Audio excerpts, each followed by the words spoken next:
Vasquez. Well, is it Friday yet? Please, dear God, tell me it's Friday. Dan Schaefer, I'm so glad you're here today. Really, I need you in my life more often. And you can't hear me? No. Is that OL? Anybody? Nope. Then I lost my head. What happened to my headphones? What did I do? Oh, there we go. Well, how do we get his headphones back on? Let's see. Hey, do you hear anything? Test. Dan Schaefer. No. Dan Schaefer. I can hear you if it helps at all. I can hear you now. Oh, there. I can hear you now. Can you hear? Are we doing a commercial from the aughts? Is it from the aughts or the 90s? Can you hear me now? Yeah, I can hear you. I used to show up at auditions and that guy would be there. Really? We were extras in a Budweiser commercial in the amazing. 90s. I had actually auditioned for the commercial. It was like a girls' night out, and the waiters being very disdainful to the women. And so I auditioned, and they were like, do something, a little bit tough, whatever, right? Okay.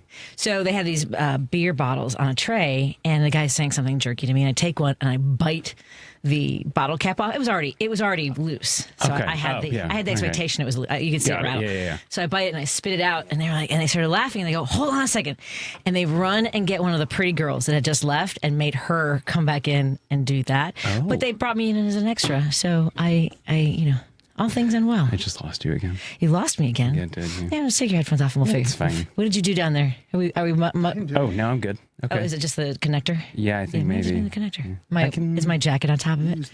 That's what happens when I run in and I throw my jacket Fine. on top. Honestly, I feel like you and I are now on the same schedule. I'm like I know, running in as you're running in. And I it's should just probably do better on that. Oh, please, and you're for fine. over 12 years, people have asked me to get into a studio before the mic goes hot.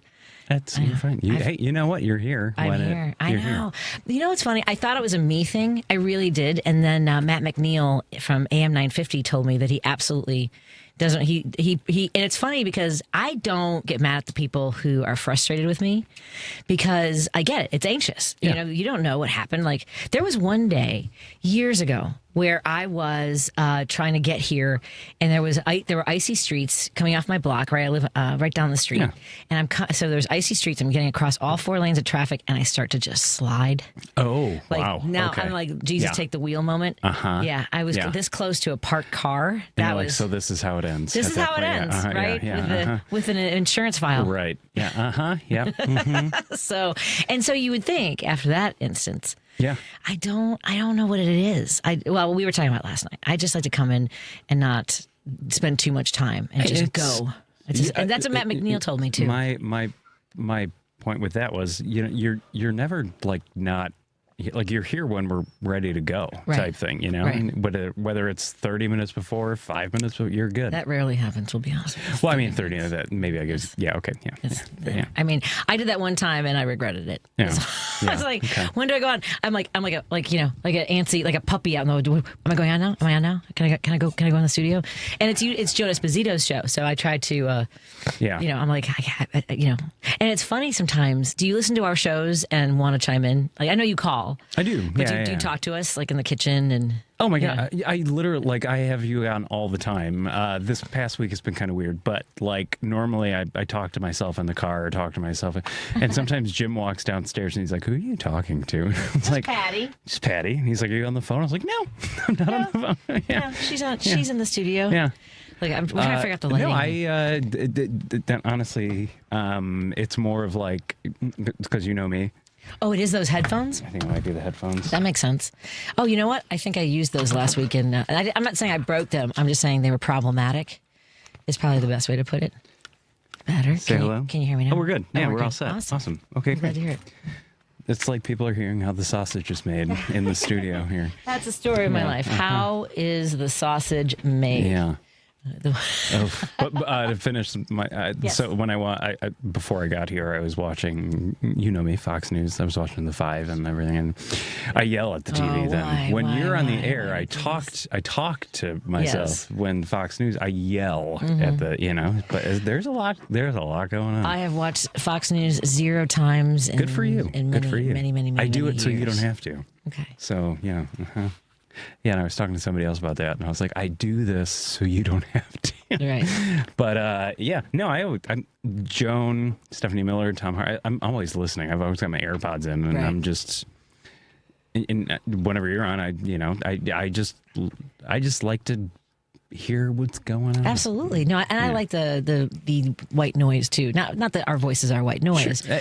But you don't have to listen to the conversation be soothed. It's the background. Exactly. And for me, honestly, because everybody's always like, you always have your AirPods in. And I was like, I just want to know what's going on, you know? And so even if I'm doing this, I'm working on something else, I can always just hear something. And then I learn things. I was like, oh, didn't think about, okay, yeah. So I'm always listening, always. That sounds kind of creepy, but yeah. Oh, I'm always listening. Always.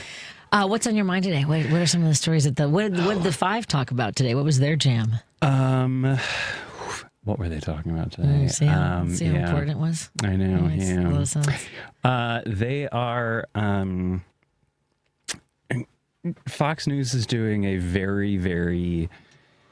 I'm not going to say a good job, but they're doing their job in deflecting about things like, I don't know, the economy or the fact that there are potential war crimes being committed by this current president. They talked about that?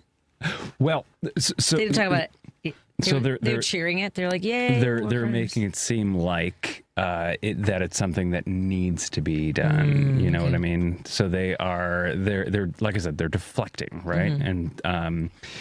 And Fox News has a really, really great way of phrasing their talking points, and it's not the I call them pundits. It's not, but it's also not it's the writers, obviously.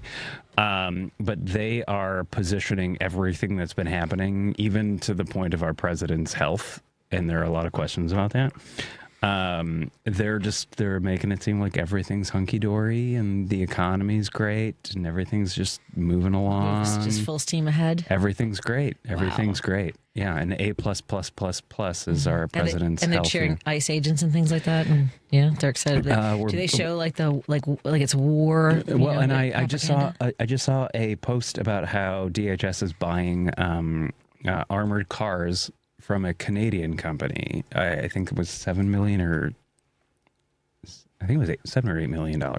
We're buying armored cars. DHS is doing that from a Canadian company. Oh. Yeah.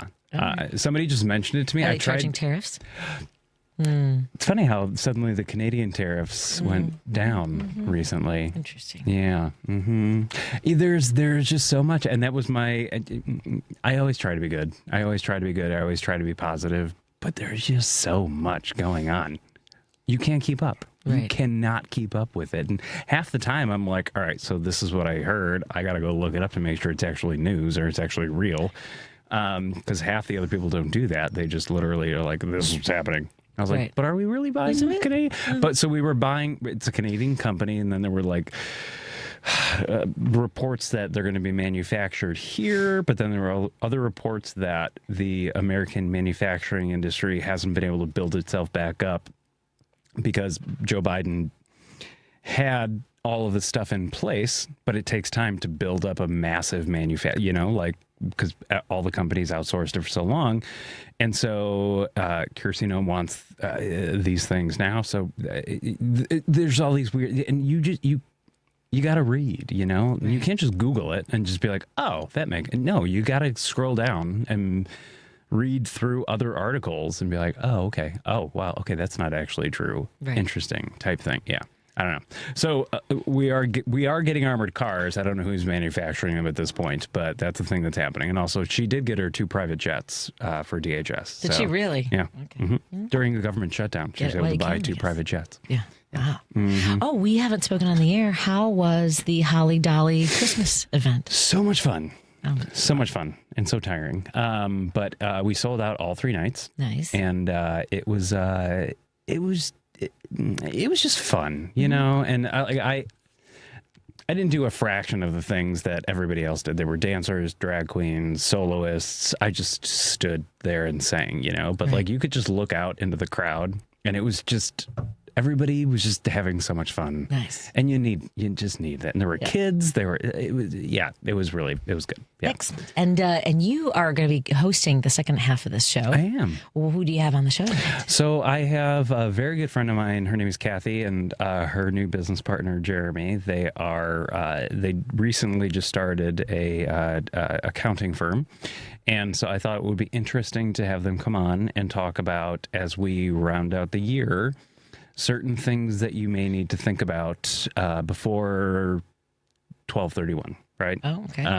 If there's any donations you want to, if there's any maybe withholdings that if you have a 1099, stuff like that, like things that people don't think about, because once 12/31 hits, you're locked in. And so tax planning for year-end type stuff, and also the big beautiful bill, and how that may impact people that they don't know, because it's big. It's not beautiful, but things that individuals may want to know and even plan for going into next year type thing. That's helpful. Are you a December 31st, get all your records? Like some people get excited. They put their slippers on and they... Absolutely not. No. I'm like... There are people. I file extensions. I'm not, I'm not doing that. But I think it'll be cool. Excellent. That's coming up in the second hour, and his name again is... Kathy and Jeremy. Yeah. Oh, gotcha. Two new business partners. And so they're excited to talk about it. Yeah. Oh, fantastic. Let's get to our first call. Is Jim in Chicago. Hey, Jim, what's on your mind, my friend? Hi, Dan. Hi, Patty. The FC Christmas album is out this week. You've got a potpourri of loons who... For all I can figure out, either they're looking for a handout or they're looking for an underage girl. But you know what kills me? Now, I knew a kid in the neighborhood. He was bragging about he was going with a 16-year-old girl. And I heard the story, and I was rolling my eyes. I said, Jesus, But anyway, he ended up with a year in jail. That was statutory rape in those days. This is 19. Well, I'm serious. I mean, these people should be arrested for statutory rape or put on a sex offender list. I'm sure there's a sex offender list. And the other thing that gets me is in Italy today, they had a general strike for two reasons, for health care and education. They said, no, you're not going to go along with Trump's plan and dump 2% of our GDP into the military budget, because we need the money for ourselves there for education and health care. So anyway, the point is, what's interesting how perverse we've gotten in America, those unions were implemented by George Marshall after the Second World War. That was to rehabilitate Europe. We insisted on Europe on unions in Europe. And they continued that plan, and we ran away from it, which is really nuts. But think about where are we with our and by January 1st, think about the people that are going to be without health care. And then they're going to fool around with food stamps. They want people at work requirement.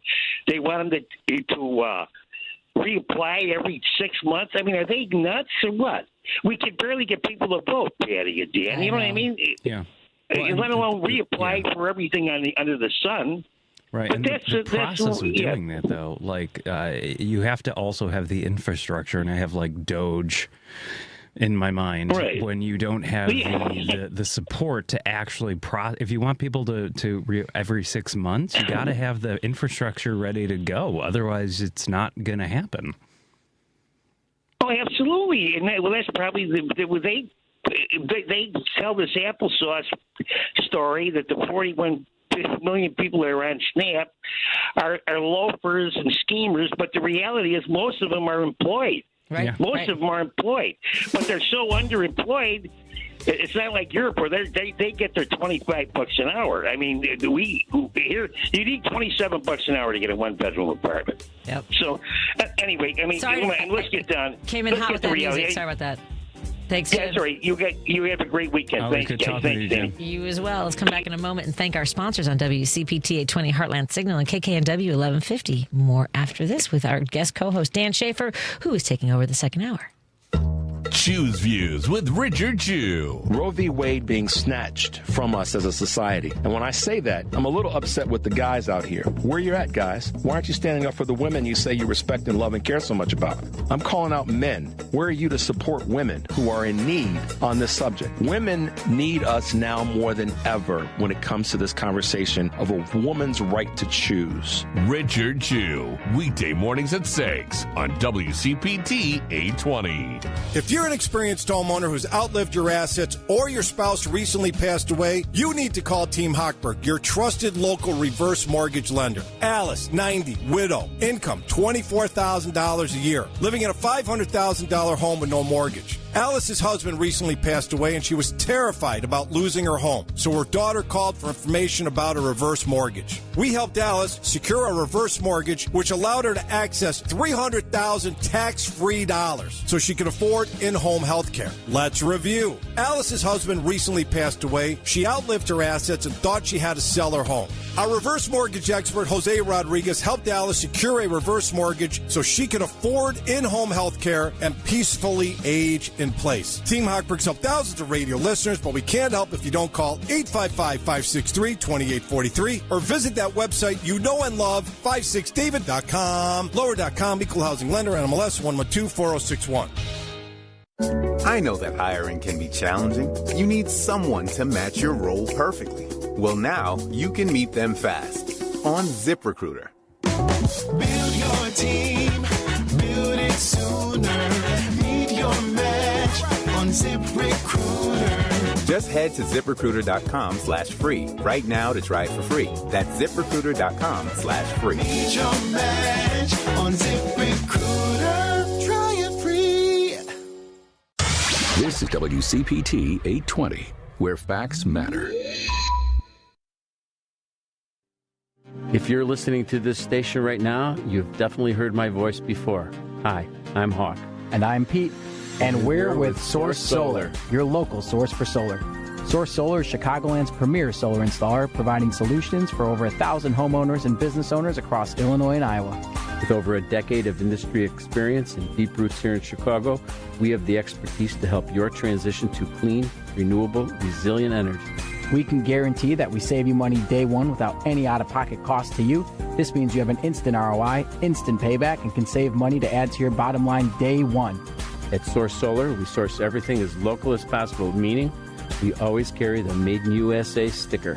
Find us online at www.source.solar. Stop in our office at 5710 North Northwest Highway or give us a call at 773-985-3992. And don't forget to ask for Hawk or Pete.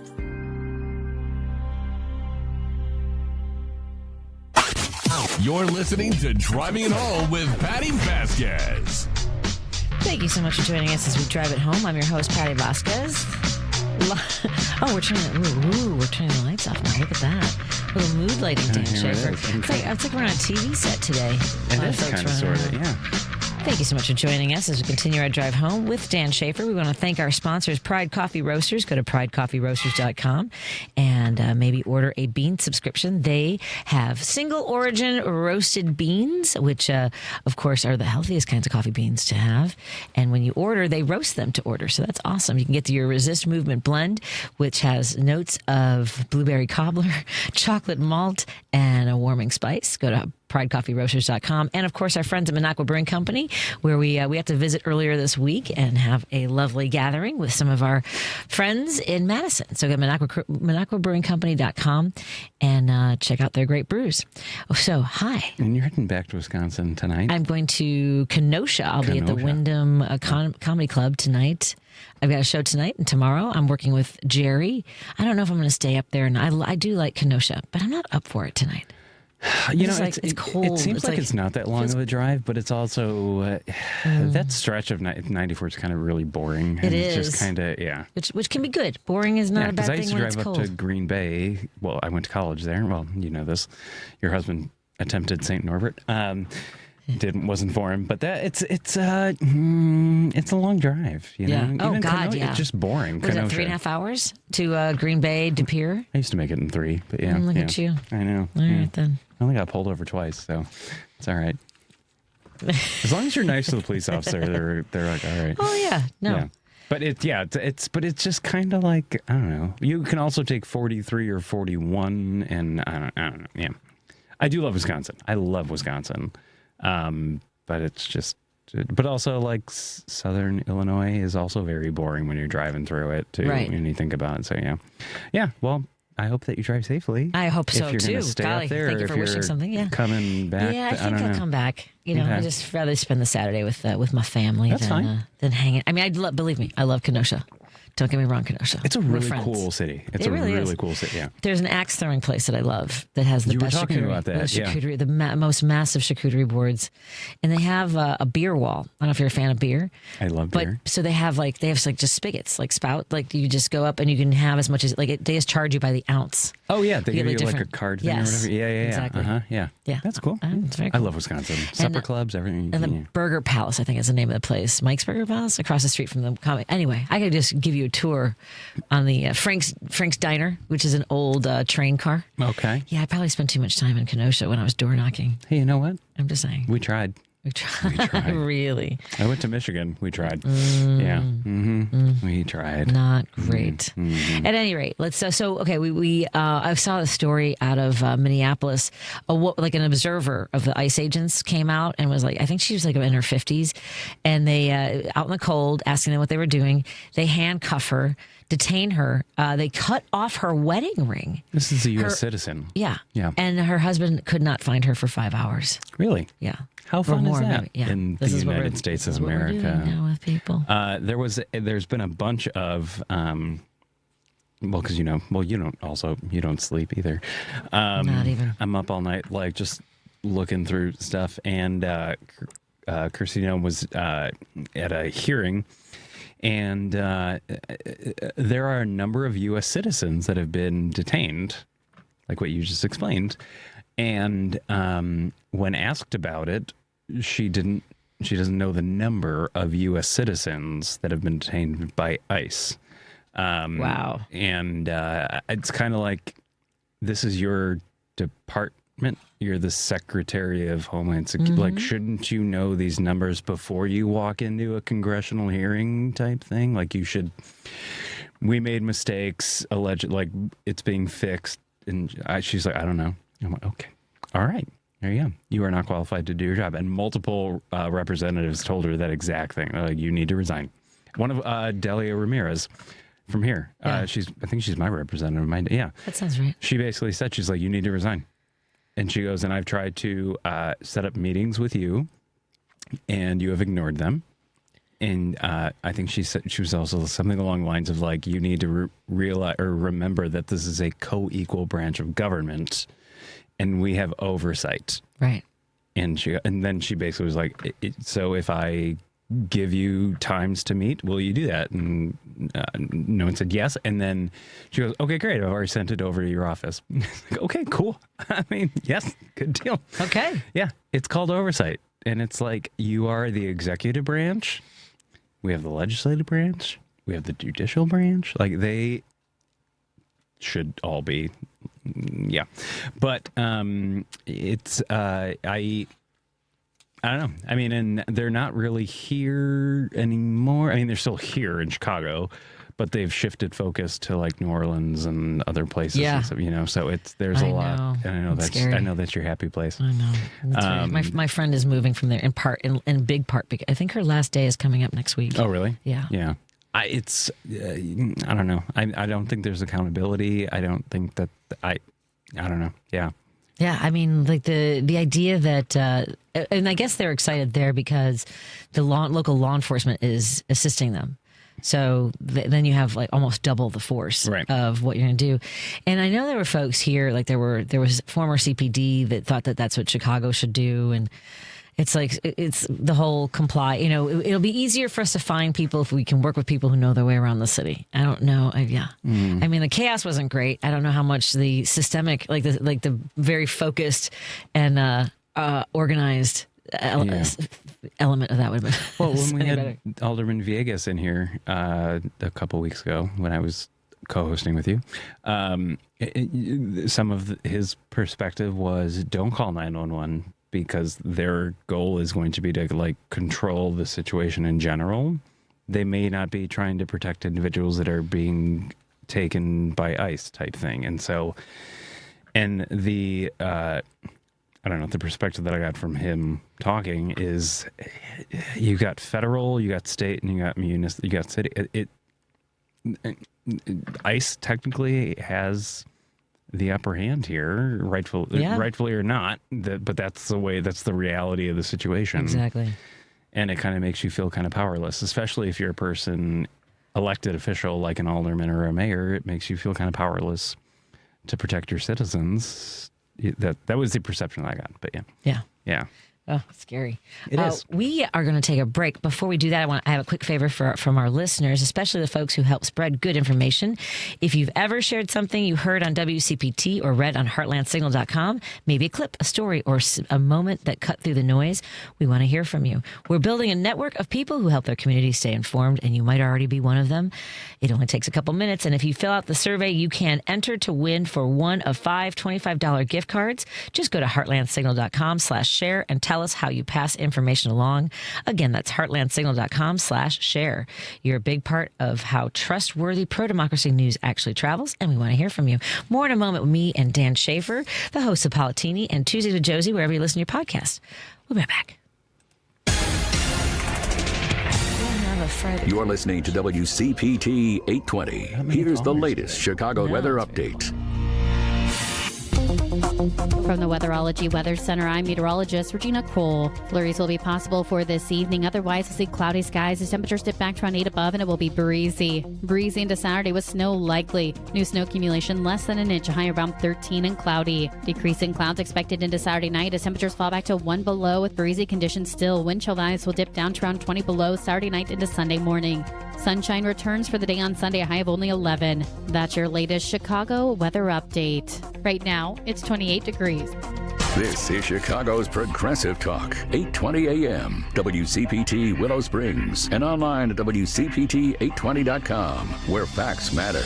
This is First Take at Daybreak with Al Kendall. Sundays, 7 a.m., where sharp minds meet real conversations. From city programs making a difference to guests shaping Chicagoland's future, Al's got the mic and the message. You'll hear from folks like Board President Tony Preckwinkle, city and county officials, and maybe even your alderman. He has a rotating cast of insiders who actually know what's going on. If you want the headlines and the backstory, start your morning here. First Take at Daybreak. Sundays, 7 a.m., unplugged and unfiltered. It's nice to know someone is on your side. Mark Drugs always has your back.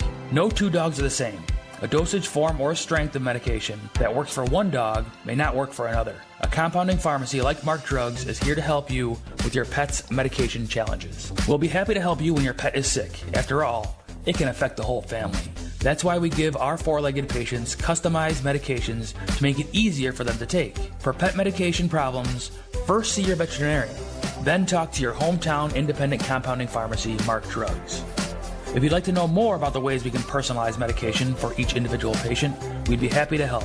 We are a compounding pharmacy, which means we can prepare the medication prescribed in a strength and dosage form that meets the patient's needs. Ask us how our pharmacy can help. You have a choice when it comes to your health care, and a great choice is Mark Drugs in Roselle and Deerfield, where you get better health and care for you and your pets. Check out the Pet of the Month at markdrugs.com. You're listening to WCPT 820, because facts matter. Union Strong Chicago continues to lead the way with progressive values and in preserving democracy. Your support of the Minocqua Brewing Company Super PAC efforts in Wisconsin and beyond strengthens the fight against MAGA Republicans. You can now purchase progressive beers like Labor Lager, Love Wins Fruited Sour, and the Resistance IPA in Chicago at Rogers Park Provisions, Diversity Beer, Wine, and Spirits in Lakeview, Park West Liquor, Wine, and Beer in Lincoln Park, Logan Square Liquors, and Tip Top Food and Liquors in Westtown. Visit MinocquaBrewingCompany.com for all their Chicagoland locations. As always, no matter how bad our sports teams are, please drink responsibly. You're listening to Driving It Home with Patti Vasquez. Thank you for joining us. We continue our drive home. Joining me in the studio is guest co-host Dan Schaefer. He's taking over the second hour tonight. Thank you so much for that, Dan. Anytime. Appreciate it. And joining us on the line is Michael Ceraso. Am I saying your name correctly, Michael? Mike Ceraso, but yeah. Mike Ceraso. Mike Ceraso. Hi. Ceraso, how you doing? Political strategist and consultant. Good. Thank you so much for joining us tonight. Whereabouts in the world are you calling us? Oh, South Carolina. I'll bet it's a little warmer than it is here. Yeah, I'm actually, it's even warmer where I'm at. I'm actually in Los Angeles right now for the Democratic National Committee winter meeting. So I had to hide out in the hotel. So I'm hiding from all the DNC members to hang out with you for a little bit. So, appreciate it. Oh, what's the Of course, happenings? you're way cooler than the. Oh, yeah. I just said that publicly. Oh, that's live. I just said that. I'm so sorry. DNC members are great. So. Fun to hang out with. They're a blast. Yeah, you guys are all fun. Yeah, no Anyways, kidding. thanks for having me. Well, there has to be some enthusiasm with some of the events. I mean, like, obviously there's the horrible news that's going on around the country with ICE agents and the economy. Yeah. And of course, internationally. But what's the energy like right now at this event? I think it's sort of a combination of both, right? There's some humility of like, look, we won in Virginia, we won in Jersey, New York City was obviously a big win too, and for a lot of reasons. But I think that like the Democrats that I enjoy being around the most are the ones who are like, yeah, we won. They're a lot of local energy, but like we don't have this message thing figured out yet, right? Like I think it's just like a day to day with Trump and sort of the conservative movement just constantly keeping everyone on their heels. And I listened a little bit to your last segment about ICE and sort of that disempowerment, especially for Democrats who are looking to protect their own against some of this, federal overreach. I think there's humility, but like publicly when you're talking to the press, of course you're going to project enthusiasm and that there's a pathway, but there's a lot of challenges ahead, not only about, the so-called affordability message, but then you're looking at like voting rights in Section 5, and you're seeing a lot of the court cases coming into play, and you're seeing those various challenges and like what other things that we can't anticipate, because I think this administration has done a good job of being chaos Muppets. So yeah. Chaos Muppets. Okay. Yeah, it's my term. It's my public. You're the first to hear it publicly. Yeah. So exclusive. Yeah. Obviously the first big wave of primaries is coming up. We have our own in Illinois coming up on March 17th. Are there any earlier than March 17th? I don't think here, no. No. Oh, did we lose him? Michael? No, I'm here. Sorry. Yeah. You broke up a little bit. I'm so sorry. I'm sorry, guys. Sorry. No, You sound great. Are there any primaries coming up earlier than St. Patrick's Day? Oh, I think oh God, you're putting me on the spot. I think South Carolina is doing some stuff locally. They have some local elections. I think they even have like an election like a couple days before or after Christmas, which is kind of weird. But I'm trying to think if there's anything off the top of my head. I feel like I should probably know this as a so-called Democratic strategist, but nothing's coming on the top of mind right at the moment. Oh, okay. Yeah, we're kind of, there's a lot of musical chairs going on in Illinois. I don't know if there's other states that have similar toss-ups with, there's some huge, when I say huge races, but also a large number of candidates in races like our, congressional races. Obviously, our Senate race is about a solid 5 or 6. But what states are you looking at? What races are you looking at? Yeah, I think as a whole, like the way I've been seeing it as a sort of a communication strategist is sort of weaving sort of a national commentary around Black, Brown, Black and Latino voters, Asian voters, and trying to weave that throughout the nation. So you're like looking at California, for example, there's a handful of, what they call frontline districts, where you're looking at and say, okay, what is the message strategy over there?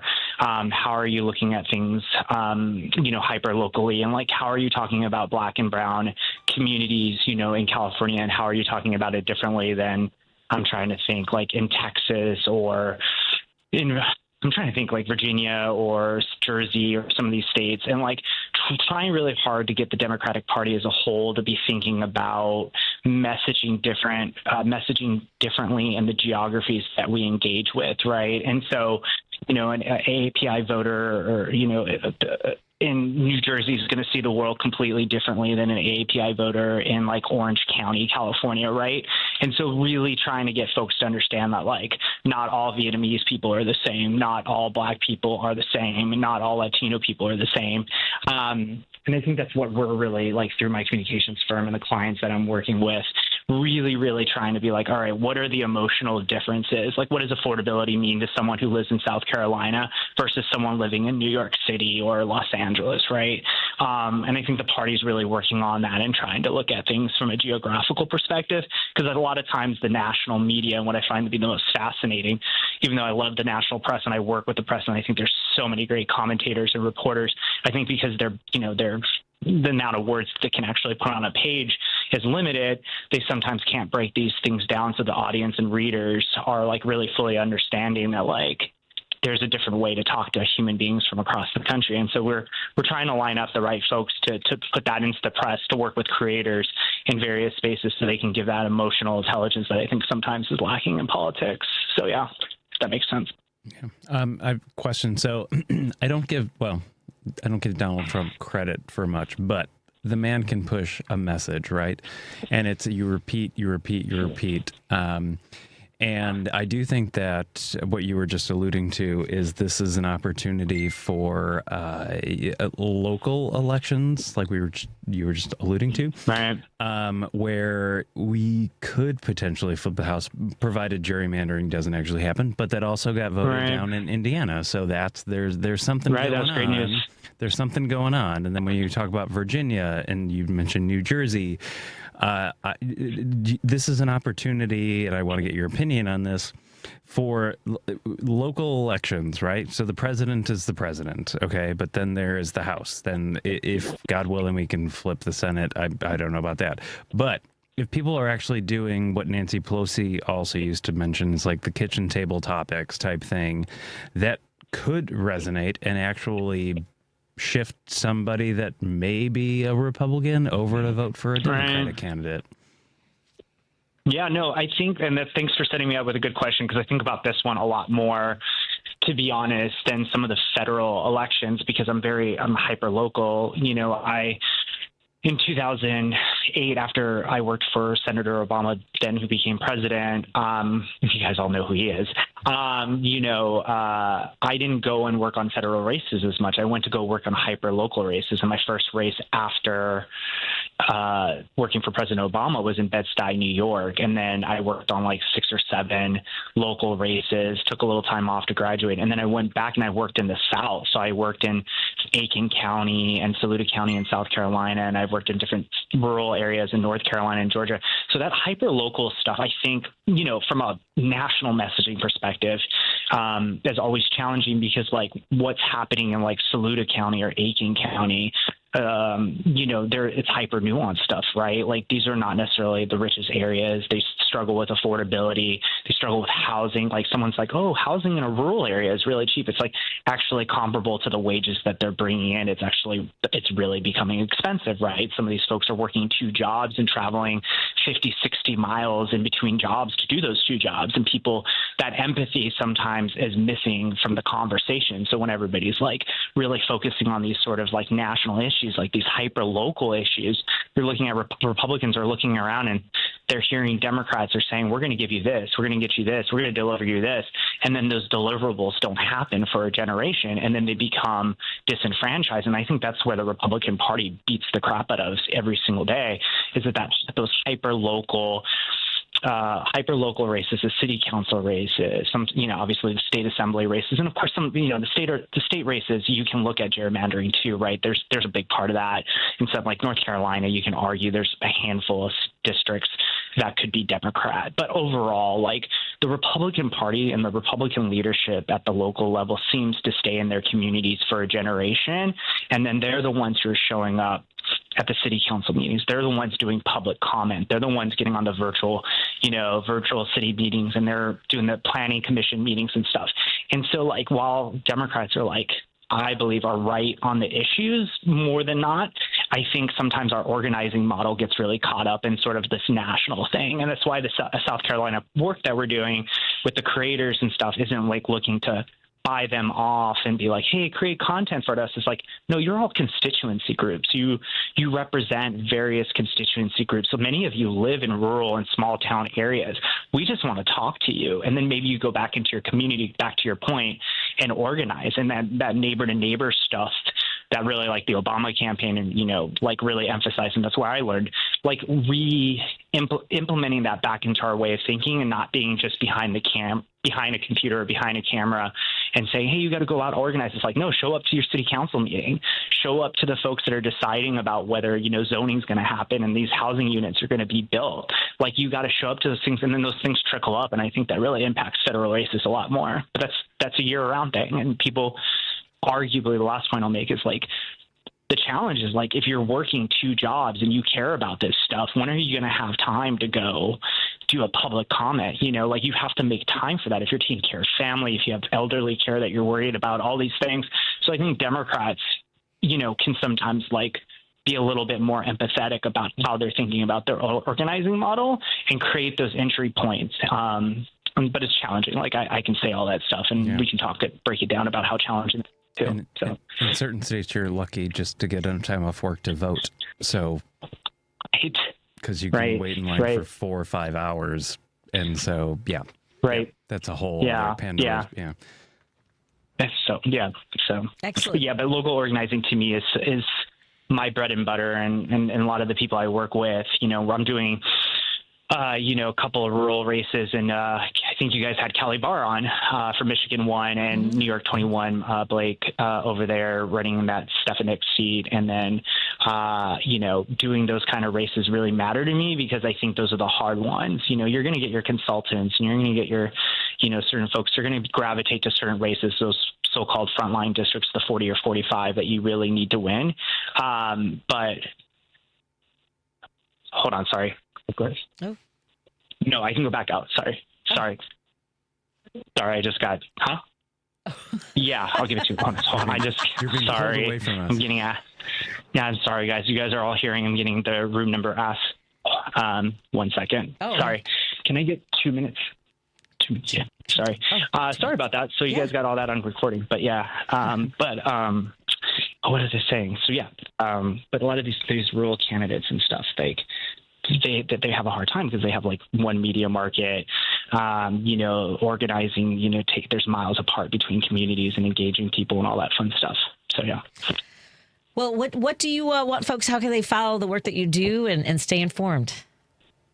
I think, for us, I'm a communications firm. So I don't know. We're working with various candidates, and I think the big thing for folks is not self-promotion, but the people and the human beings that we're really working for and supporting. And like I said, I'm so grateful to you all because you bring on folks like Callie Barr, Michigan 1, who's thinking about Michigan 1 right now, nationally, and having the conversation about a lot of these rural races that are often considered to be tier 2 or tier 3, and just working with great human beings like you all who are out there having those great conversations and just coordinating those efforts, right? And so that's a big part of our firm, and what we do is just opening up opportunities and moving people in and networking and getting people to know things, because you guys are all busy and you're got so much going on in Illinois and Chicago and stuff. And so just making sure people know these things on the radar so they can see it as an opportunity to coordinate and amplify what really cool, awesome human beings are doing.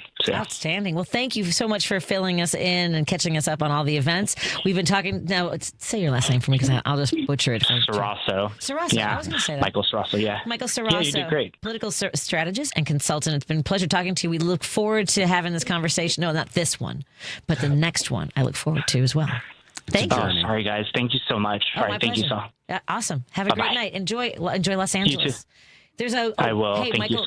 I don't know what part of LA are you in?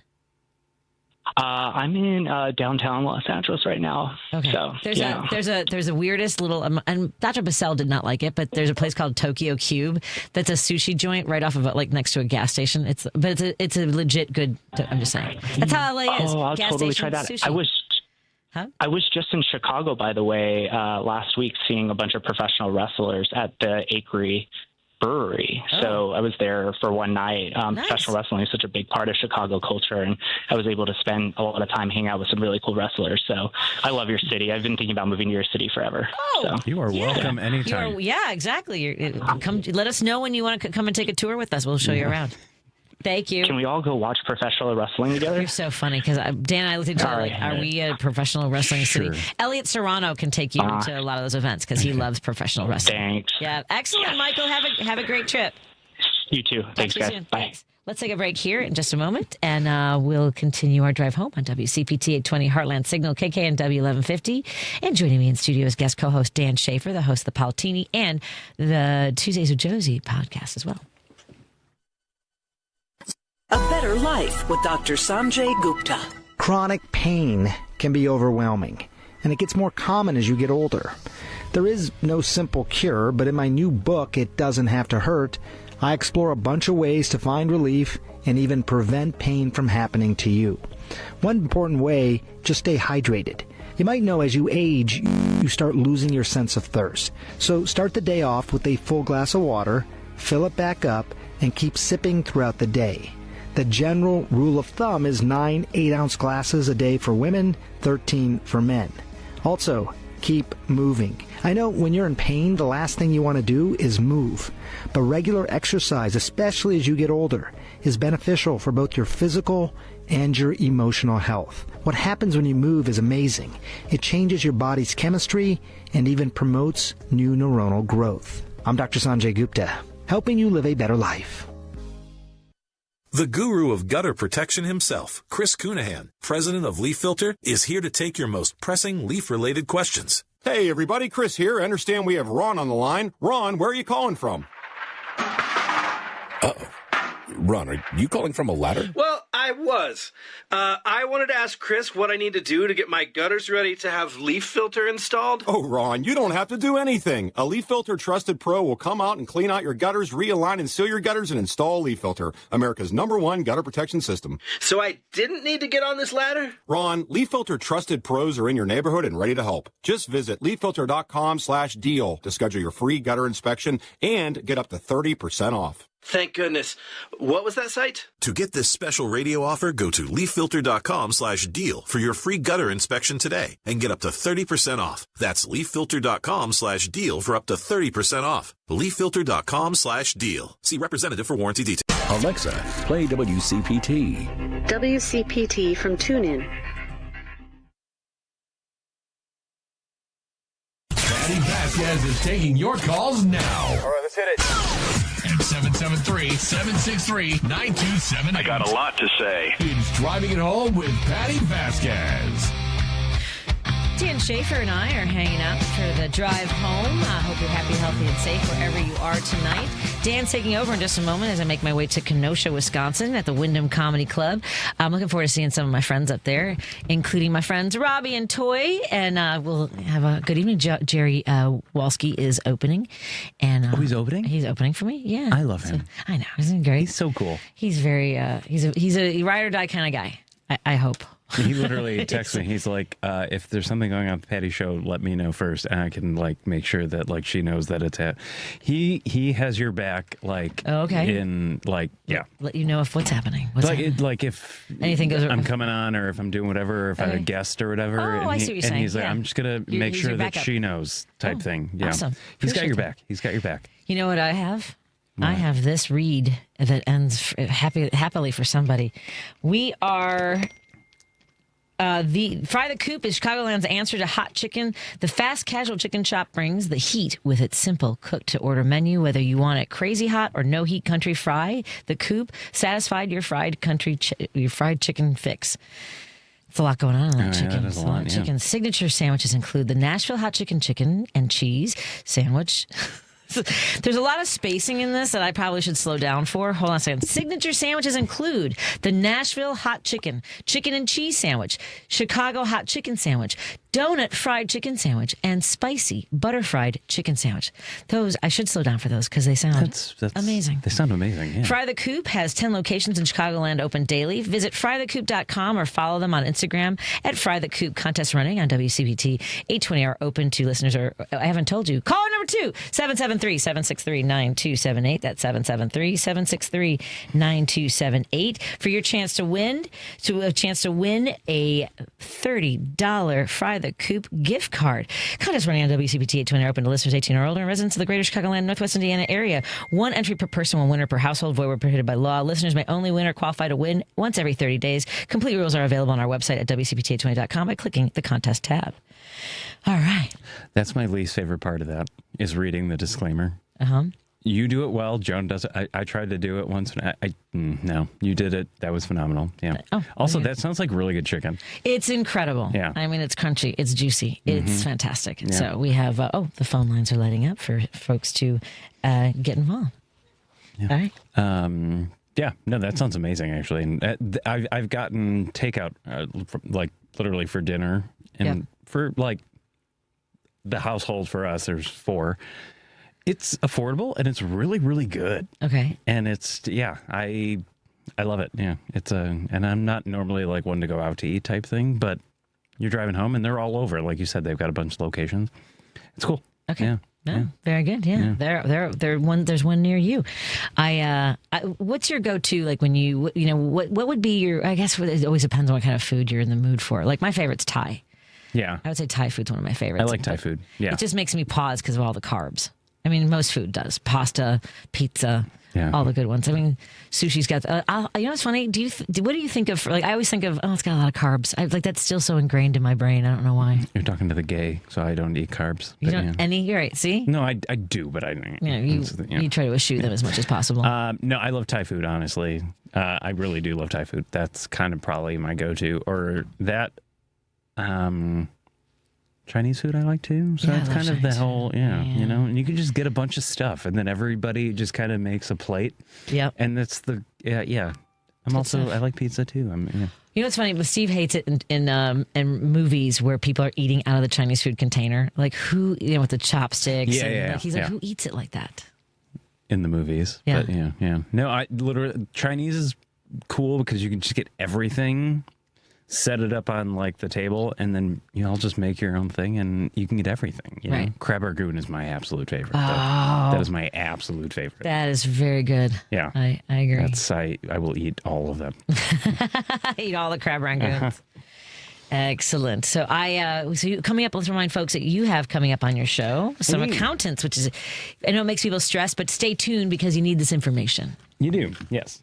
So I have 2 good individuals coming on, part of Anderson Crystal Consulting Firm, and we're just going to talk about end-of-year planning for tax stuff, and touching on a little bit of the big, beautiful bill that was just passed and how that may impact individuals from a tax perspective. This is the time to think about it because, like I said, once 12/31 hits, it's kind of you're kind of done. So this is the time to do the planning type thing. Right. Yeah. And then afterwards, callers or we'll just talk about politics. There's a lot going on. We'll hang out with Dan tonight. And what do you plan for the weekend? We have a family Christmas party. Oh, nice. Yeah, I'm. After this, I'm going home to make calamari. Is it grilled, fried, stuffed? Calamari, we're doing stuffed calamari. Okay. Every year, got to do it. My mom's gonna meet me at the. She's watching right now. She's gonna meet me there, and I cleaned everything last night. You got to clean the calamari, like it's really kind of, you got to pull the eyes out and get the ink and everything. And then we do a stuffing, and everyone loves it, so it's great. So yeah, it used to be a very big, like 150 people or so, but now we're down to like 70 or whatever. But that's tomorrow. Sunday, I'm going to put up my mother's Christmas tree because I know she's watching. I'm going to go get a Christmas tree because I always get a real one every year. And the temperature's dropping, so I'm probably going to go into hiding at that point. Yeah, I hear you. It's going to be really cold. It's going to be 10 stupid and 7. cold. We were supposed to go do the Botanic Gardens on Sunday. Do not. No, we are not. That's going to be the coldest day, I think. And we were supposed to bring my mom with, so we are not doing that. I thank you all so much, and thank you, Dan, in particular, for taking over the show tonight. Thank you to our sponsors, Pride Coffee Roasters, Minocqua Brewing Company, and Source Solar.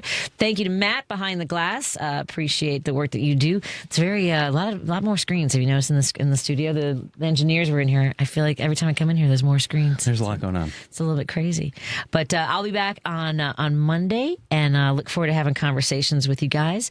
And all right, be well, everybody. I've got. Look at this. I'm gonna be on time. It's so weird for me. That's 58:50. That's weird to do the countdown. Again. So you're doing the show this weekend, but what else are you doing this weekend? Now I'm hunkering down for the weekend. Yeah, I mean, I don't blame you. And boom, now I'm late. Nice going, Dan. More after this with Dan Schaefer on WCPT 820 Heartland Signal and KKNW 1150. In this season of giving, who or what is on top of your Christmas list? Does your gift have long-term value? Will your gift change someone's life in a positive, unforgettable way? This is Dr. Anna Pellick from Total Dentistry in Palatine, and we have the answer. Give the gift of a smile, as a smile has no expiration. A smile can ignite your day, and it lasts a lifetime. So this year, give your loved one a Smile Forever gift certificate. So many people put off their dental work due to finances, life issues. Let's put the kids first. So this holiday season, why not help? Total Dentistry has several holiday packages, from laser whitening to specials for braces and implants. So this year, instead of that massage, a cut and dry, or a shirt and tie, give the gift that lasts forever. Give them a smile they can't forget. Call us today at 847-358-2477 and ask about our holiday specials. Total Dentistry, a general dental practice like no other. Steel. Check off the wish list with instant savings and free battery offers on select Steel tools. Shop online or in store. Now that's a steal. AP News, I'm Ben Thomas. An atmospheric river inundated the Pacific Northwest this week, but Washington Governor Bob Ferguson says our prayers have been answered at this time. No loss of life. Donna Warder has more. Days of torrential rains have left families stranded on rooftops, homes ripped from their foundations, and entire neighborhoods flooded in parts of Washington state under a state of emergency, and residents have been told to evacuate. In Sumas, near the U.S.-Canadian border. Let me know when you want me to hold. You can hold. I got him at the door. The U.S. Coast Guard video shows flood victims lifted up into a rescue helicopter nearly 73 miles south in Concrete, Washington. Looks like we now have a houseboat. Mariah Brosa assesses the damage to her home. Got about 6 feet of water underneath my house. Maybe 7. Floods are impacting a large part of the state, and Governor Bob Ferguson is calling it... rivers like the Skagit River and Cedar Rivers literally experiencing historic levels of flooding.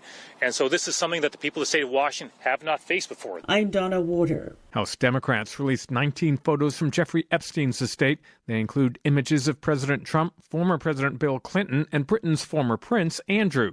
The White House accuses Democrats of cherry-picking photos to create a false narrative about President Trump. The photos are among 95,000 the House Oversight Committee received. The Justice Department's asking an appeals court to block a contempt investigation of the Trump administration for failing to turn around planes carrying Venezuelan migrants to El Salvador in March.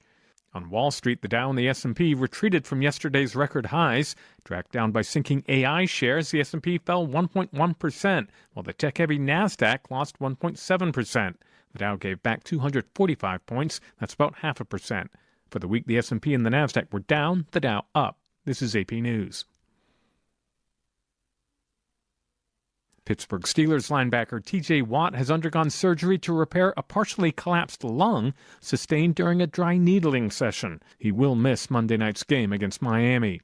And there's unhappiness over ticket prices for next summer's World Cup. Gethin Coolbaugh explains. Soccer fans have accused FIFA of a monumental betrayal after the latest prices for World Cup tickets began to circulate. The governing body allocates 8% of tickets to national associations for games involving their team to sell to the most loyal fans. A list published by the German Soccer Federation revealed prices range from $180 to $700 for varying group stage games. The lowest price for the final was $4,185, and the highest was $8,680. I'm Gethin Coolbaugh. There's more news at apnews.com. I'm Ben Thomas. Thank you for listening. This is 820 AM, WCPT Willow Springs, and streaming worldwide at WCPT820.com. We are Chicago's progressive talk, where facts matter. Now, your WCPT 820 weather update. From the Weatherology Weather Center, I'm meteorologist Regina Cole. Flurries will be possible for this evening. Otherwise, we'll see cloudy skies as temperatures dip back to around 8 above, and it will be breezy. Breezy into Saturday with snow likely. New snow accumulation less than an inch, high around 13 and cloudy. Decreasing clouds expected into Saturday night as temperatures fall back to 1 below with breezy conditions still. Wind chill values will dip down to around 20 below Saturday night into Sunday morning.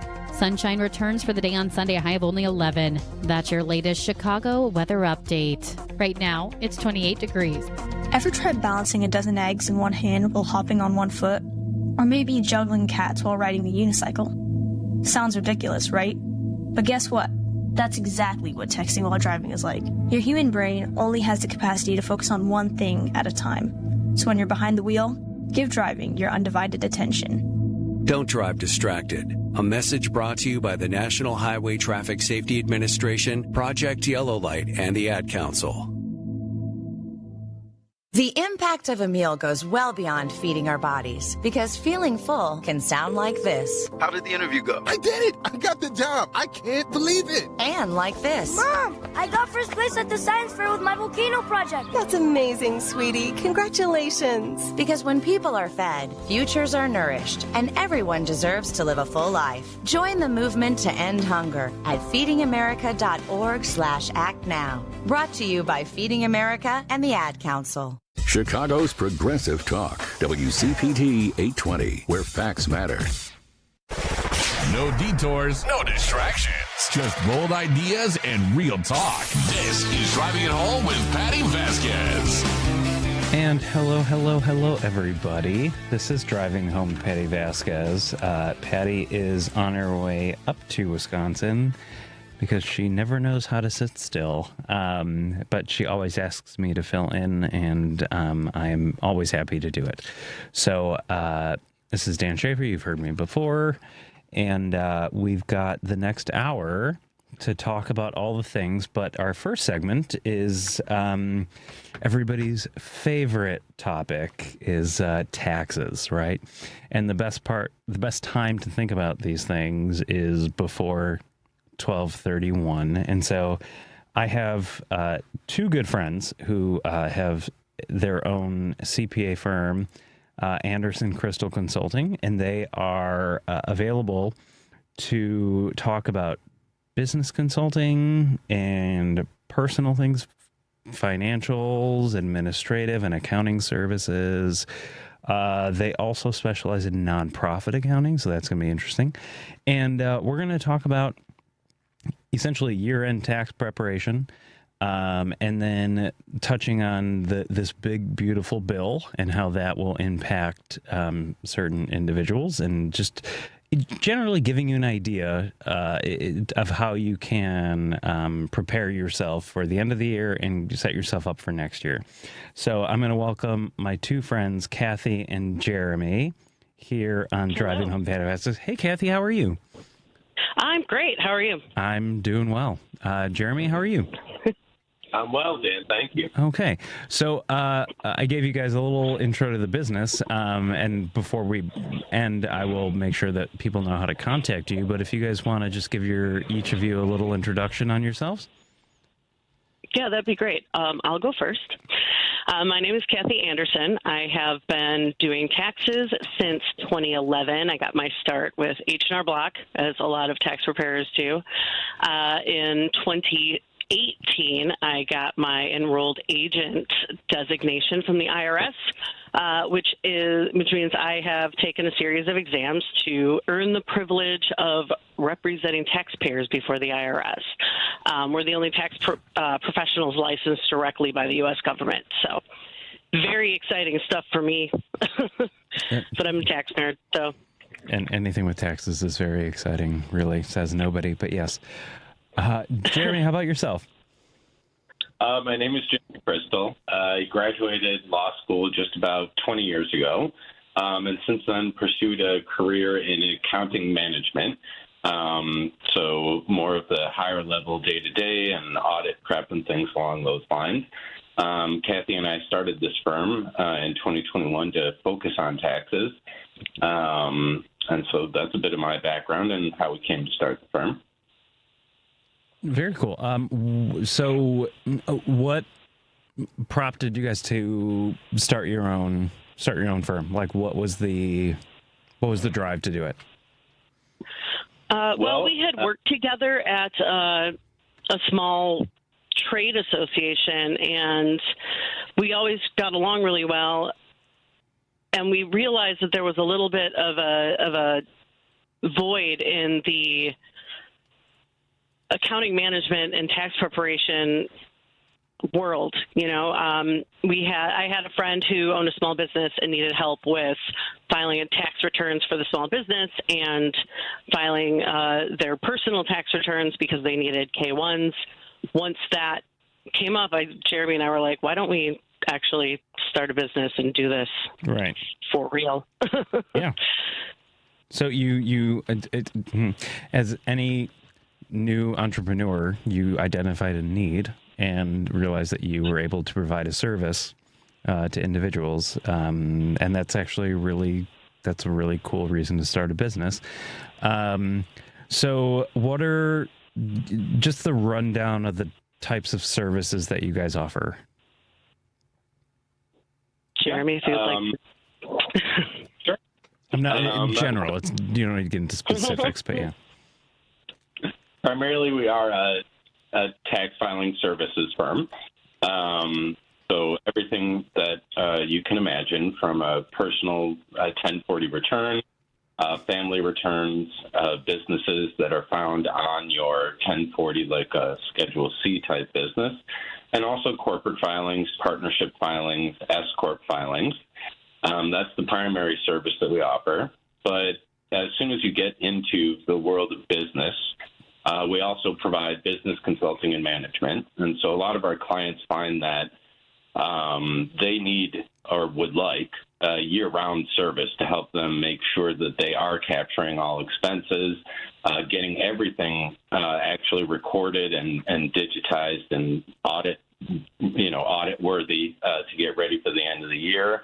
And finding that, coming over to ACC, Anderson Crystal Consulting, they're getting a lot better results because they're capturing many more expenses throughout the year. Things they didn't know were deductible, and now they know are deductible, and now they have a measure of tracking them throughout the year. So it's pretty regular for a business client to come to us just for the need of having their taxes prepared and end up as a client that is working with us year-round to make sure that those kinds of things they want to see happen are happening at year-end.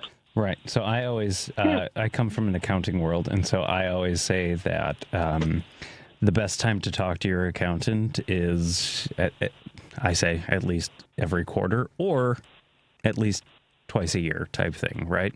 And so, Jeremy, to your point is planning, okay? So we're heading towards the end of this year. What are some things that individuals should be considerate of before 12/31? Well, we are barreling towards year-end hard. Correct. So I did want to address that there were some changes with the tax law when it comes to the One Big Beautiful Bill Act, which I will be calling the OB3 going forward. It's a little bit less cumbersome in the mouth, including the fact that we have it was a highly publicized change that tips and overtime would be tax-free, which is not what ended up happening. That's not what passed. Because there's a stipulation to the income limit, right? Am I incorrect with saying that? There's two things. There's a stipulation with the income limit. So if you are a tipped person, your income phase out as a single person starts at $150,000, or for married filing jointly, $300,000. You get a tax deduction of $25,000 in tips. So if you make $25,000 in tips or less, then you would be paying tax on them. You'd have to claim the deduction on your return. But if you made more than $25,000 in tips and you're under that income threshold, you would be paying tax on the excess. And that's the same with overtime, but the deduction is lower. Okay. For a single person, that deduction is $12,500. So $12,500 of your overtime income would be part of that tax deduction. For married filing jointly, it's $25,000. They also have, how do I say this? They have given out a list of the types of jobs that are eligible for tip deductions. Mm-hmm.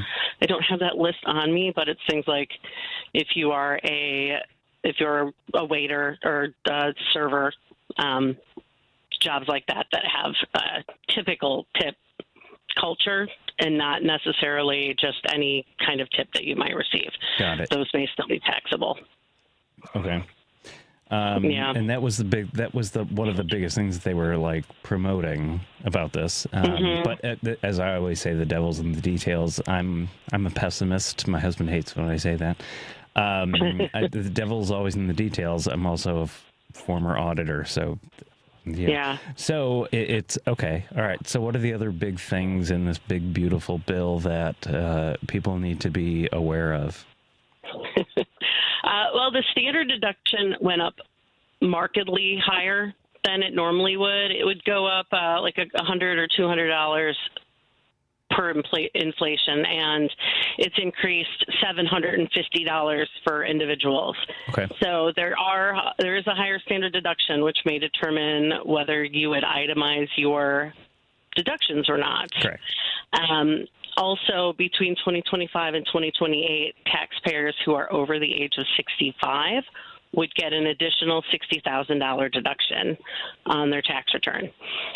That is for any 65 and over on the return. It wouldn't be for both if one of the spouses is under 65, but if both are, then they would each get an additional $6,000. Okay. That, of course, sunsets in 2028, but it is effective for the 2025 filing. Also, non-itemizers will be able to deduct $1,000 for single and married filing separately, and $2,000 for the other filing statuses in charitable giving, which I think is pretty cool. But that also expires in 2028. Right. You need to keep track of your giving. Any email receipts count, but GoFundMe doesn't. Those count as gifts to individuals. Correct. It has to qualify as a charity. Right. Okay. So, and when it comes to people who do itemize, one of the biggest things that popped up is that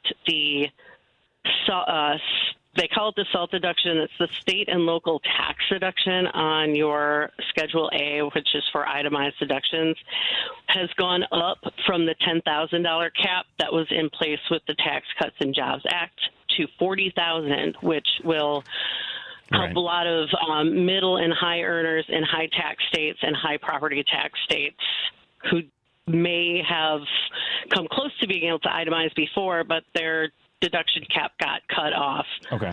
Allow them to deduct, itemize their deductions this year. Okay. Got it. Yeah, I always tell people if you're going to do the standard, it doesn't matter how much money you give type thing. It's because it's all bundled in. Okay. So what about SALT? How's that been affected by the bill, or was that topic even touched?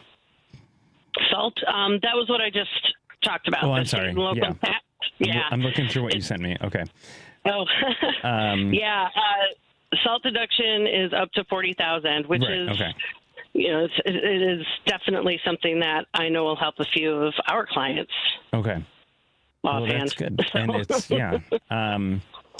So, I'm sorry, go on. Oh, thank you. Yeah, the back and forth with salt is that while the new bill makes it essentially tougher to itemize for folks that were able to itemize before, having the salt cap go from $10,000 to $40,000 will allow some people to still itemize because they're paying a lot of taxes in their state and local where they live, such as property tax, sales tax, income tax, and things like that. So it's a little bit of a seesaw. The salt threshold being raised means that folks should still be mindful of whether or not they can itemize. Because even though the other things kind of take itemization away, salt may bring it back on the table. Okay. Yeah, that is something you definitely want to discuss with your tax planner. Once you're eligible to itemize, there are a few other deductions that are that you could be eligible for, but talking with the tax advisor about those other opportunities is very important before the end of the year. That makes sense. And then, so in addition to just basically saying talk to your tax professional on a regular basis, what else would you recommend folks do, not only to wrap up this year, but we got next year coming up? And I'm talking about like IRA contributions, things of that sort, like other things that just to be top of mind. One big thing for the end of 2025 to keep in mind is if you are on the fence about making any energy efficient home improvements, heat pumps, new windows, insulation, solar panels before those grants go away. Solar panels. The credits expire as of December 31st. So if you're wondering whether or not you want to pull the trigger on those, now's the time to do it. Get those contracts in place, get those payments made, and save those receipts for your 2025 tax return. Okay. That's a big one. That maximizing your child or your retirement contributions is always really helpful. Did the deadline change? Is it still April 15th of the following? So it still counts for the prior year type, or did they change those deadlines? For the retirement maximum contribution, yeah. Yeah, you can contribute to your retirement funds, IRAs, and self-employed retirement plans like a up until April 15th. Yeah. Your 401k is annual year end, but you can maximize that with your employer. You can always throw an extra chunk in the last paycheck of the year if that makes sense. Okay. But they haven't changed the maximum contributions for the retirement plans yet. Hopefully that will change. Okay. Maximizing those, you can contribute up until April 15th. One of the biggest things that I mention to my clients is you need to let them know what year those contributions are for, because most of your retirement administrators will assume that anything that you contribute after January 1st is for the following year. Right. Yeah. Okay. So. I don't want to take up much more of your time because I know that you guys have a lot going on. But I do want to, before I give you guys or give everybody the contact info, any parting words that you guys want to leave with people? Yeah, definitely.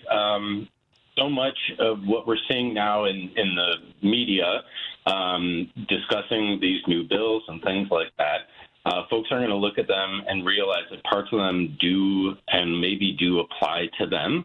But after listening to Kathy talk about them, you're going to need to get in front of a tax advisor to find out exactly how and whether they do apply to you.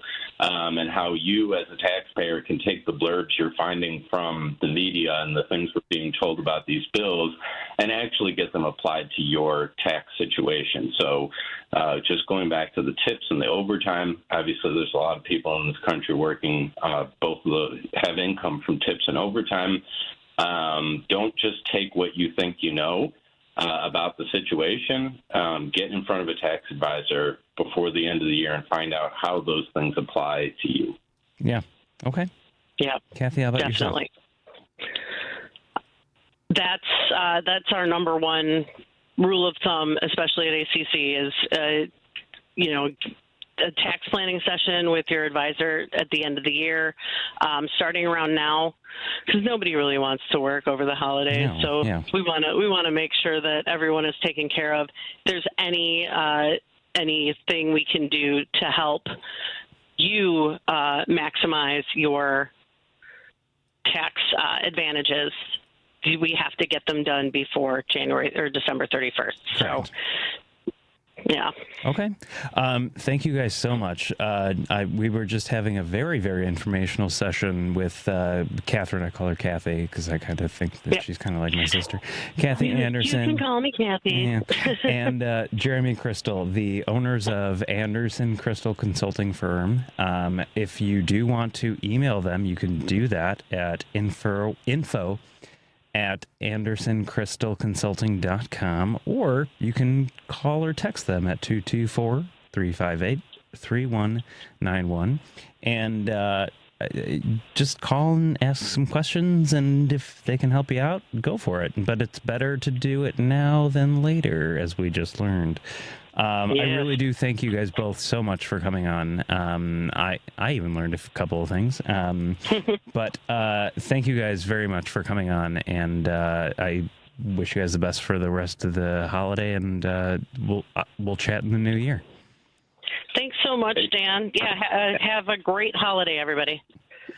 Thank you, guys. This is Driving Home with Patti Vasquez. We're going to take a break because I think I'm late.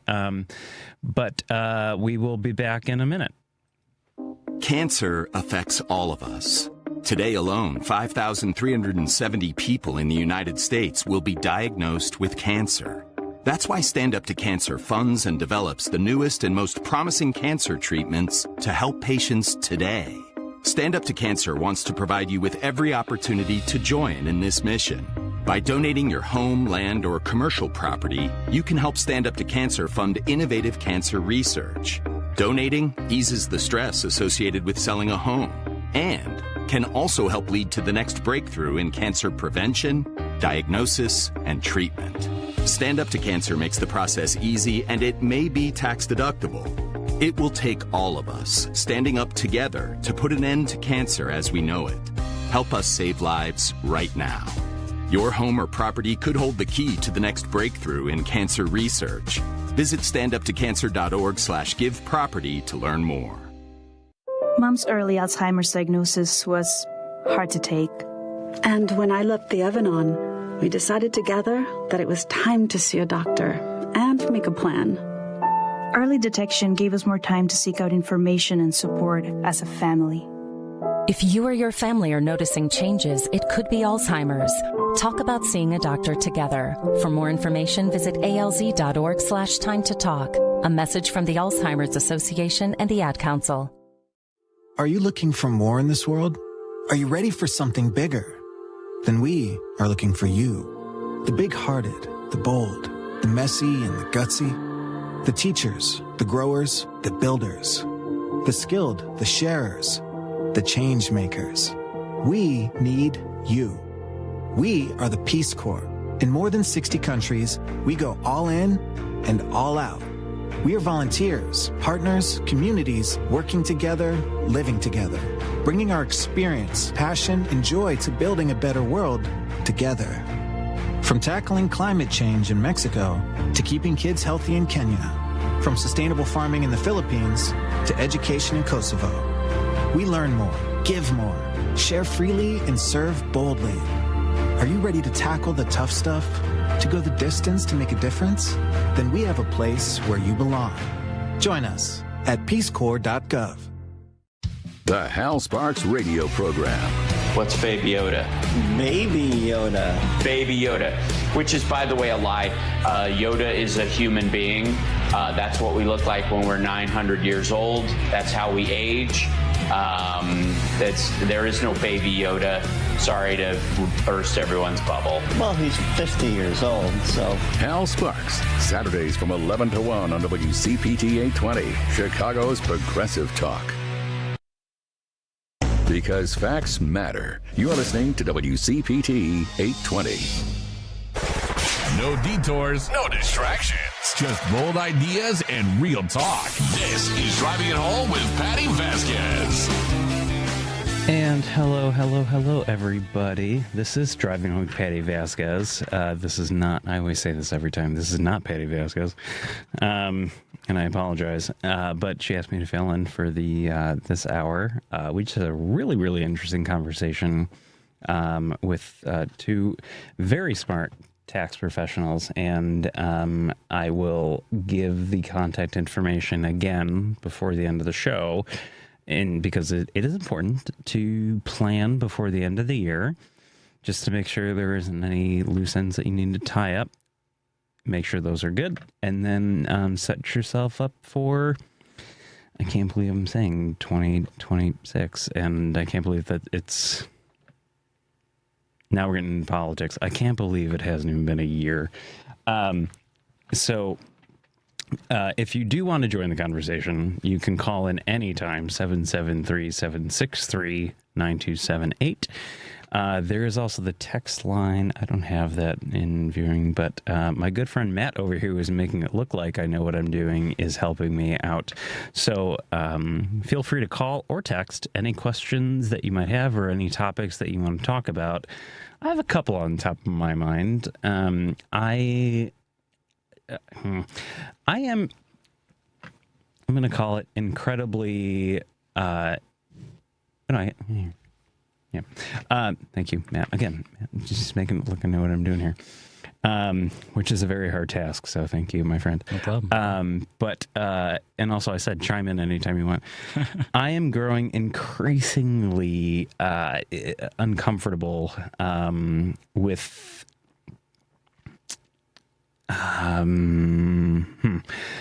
Okay, so we, not me. I hope not Matt sitting across from me. Our country elected a president who has a history of just branding himself on everything, right? And now I'm getting into like weird, like North Korea, like when you see like government buildings getting banners with the president's face on it, right? And now, and also like, how much money did that cost? How much money did it cost to put Trump on the, I forget the Secretary of State, what they renamed it to, but now we have a Department of War. Like what? Yeah. I'm getting more weirded out about that.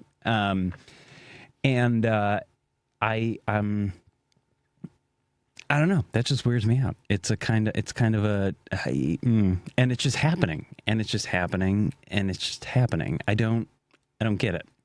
It's alarming. Yeah. Well, that's one way to put it. Yes, sure. I think anyone who's looking at that, I mean, you and I were talking off the air about just imagine other past presidents doing this kind of thing. Barack Obama wore a tan suit, and everybody was like, he is not fit to be president. Yeah.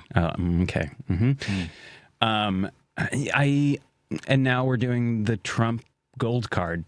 Yes. So if you give the DHS $15,000 and you donate $1 million to the Treasury, you get a fast track for a visa.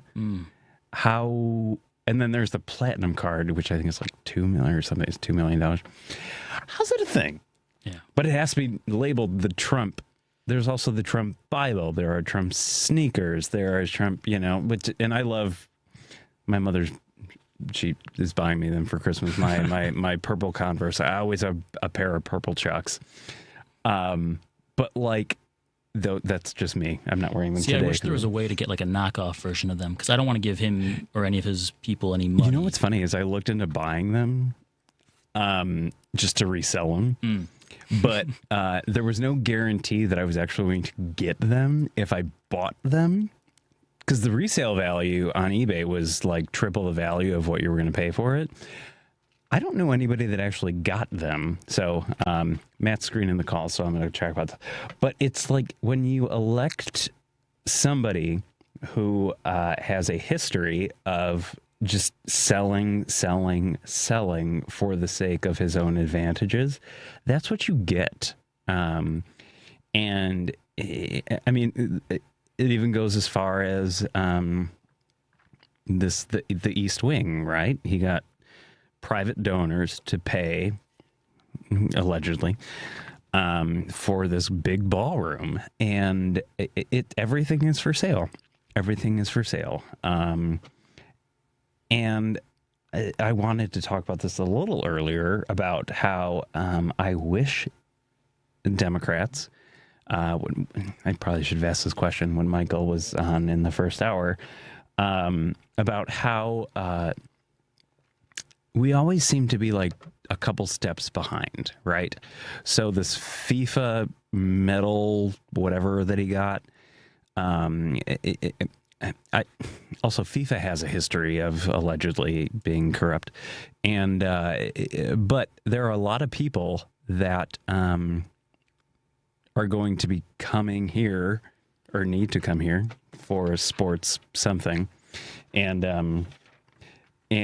it's just there. I don't know. It's not a coincidence that they gave the man a medal while they knew that these requirements and stipulations are going to be in place. And I don't know. Anyway, we got Steve. How are you, Steve? How are you, friend? Good. How you doing? How are you guys doing? I'm here. So, yeah. You're right. Yeah. No, I was just listening to you guys, and, I was actually intrigued. I actually wanted to ask you a question, more. I've heard a little bit about it. Trump kind of going the way of, some fascist leaders in the past, I think. I was in Istanbul, Turkey not too long ago. Okay. And, Erdogan, he's hit or miss depending who you talk to in Turkey, and especially in Istanbul. But, you go around Istanbul, it's something, as an American, you just don't see. You don't see giant banners of your leader, the image, the bust of them everywhere. It's something, and especially in Istanbul, which is a very modern, free, crazy. I mean, Turkey is a free, country, but Istanbul is. So you see these modern malls and huge condo buildings and everything. It almost looks like Dubai, except next to it or on top of it, even right by the CNN building in Istanbul. I think the building next to it, it's covered by a giant. You're talking like 30-story building. The whole facade of it is just Erdogan's head, and in Turkish it says whatever with some dates, and it just reminds me of in school, and I was kind of fascinated by the propaganda not the Nazis had, but the artwork the Soviets used, that chiseled Lenin and Stalin, and then the workers, they always had that chiseled look, and I'm wondering if that's going to be, you guys were just talking about FIFA and the World Cup.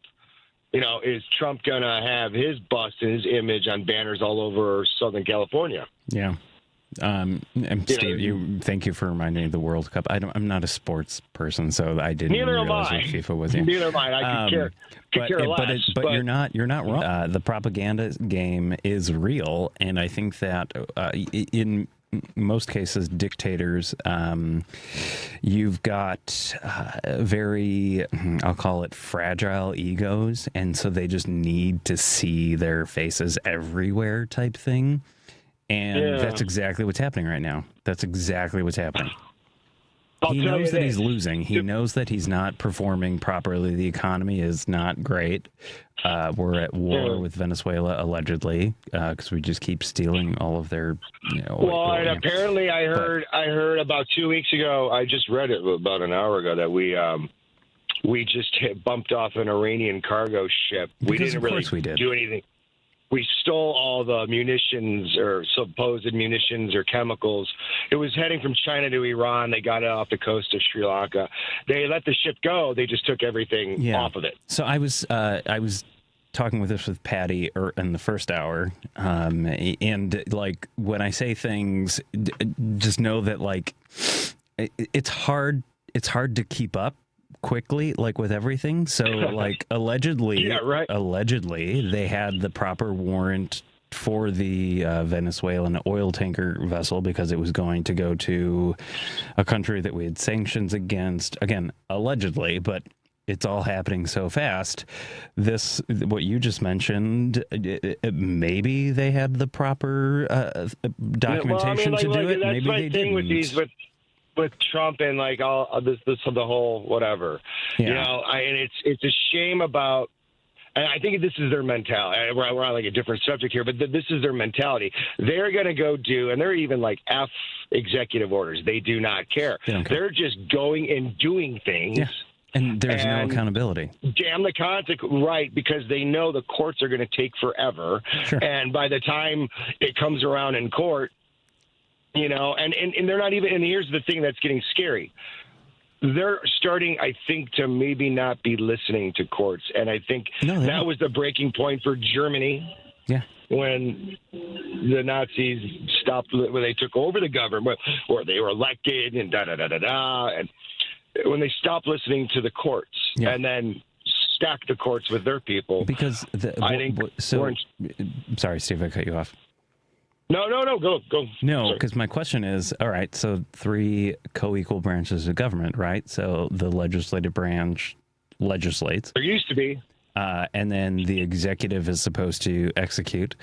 And then the judicial is supposed to keep people in track. Interpret the Constitution. But it's not happening, right? And then if something doesn't go properly, there are investigations, there are hearings, but there's no teeth to any of it at all.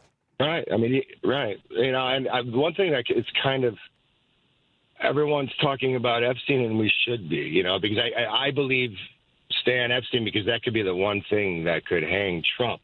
However, Trump is kind of right that this Epstein thing is a distraction because while everyone's kind of focusing, I'm very thankful people aren't entirely focused on Epstein.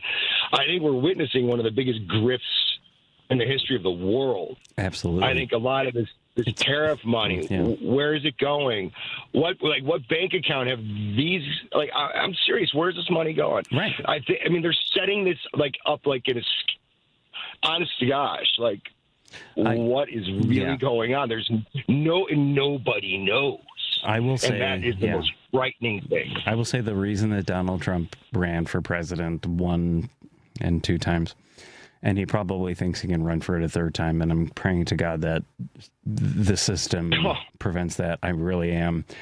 But if you listen to Steve Bannon on podcasts, I do this. I go into the dark places, and I'm on Truth Social and all this other stuff. They think that he can get a 3rd term. I'm praying to God. Oh, I know. I'm praying to God the barriers hold. But he wanted to make more money and stay out of prison. That's all he's doing. That's it. He doesn't care about what's happening. He just wants more money and stay out of prison. Allegedly. I said this in his... Yeah, correct. I agree with you. I mean, in his first term, I actually made a joke. I know Patty was a stand-up. I think she still is.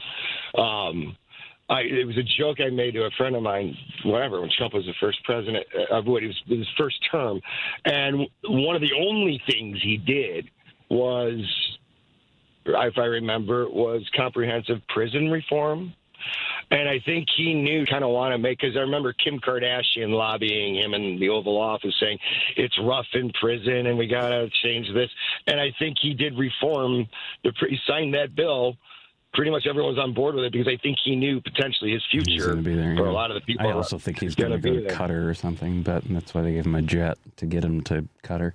But but if he gets that close to it, let me tell you, I'm of Middle Eastern descent, and I'll tell you, if he gets that close to Iran, I believe the Iranians would love to have a little agree piece with you of completely. I also do give the man credit for Project Warp Speed during COVID, even though he was he was the worst person to be in power during pandemic, but he did get the vaccine produced, even though he was denying it and telling us to drink bleach.